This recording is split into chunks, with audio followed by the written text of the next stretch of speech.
Ozgina pul to'plab qo'ydim, onamga borib berdim. Aytdimki, 3-4 kunda olaman, hayvon qilib qo'ymoqchiman, boqishga dedim. Oradan ozgina vaqt o'tdi-da, onamdan pulni so'rasam, bolam uyga kerak bo'lib qoluvdi, ishlatib qo'ydi-da, seni puling dedi. Shunda birdan jahlim chiqib ketib qoldi.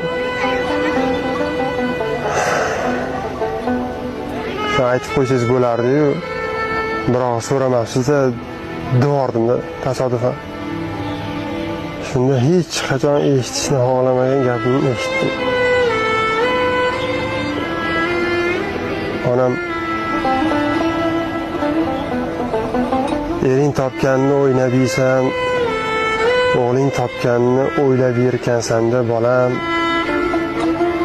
To'g'ri aytishgan ekan. Devordi-da.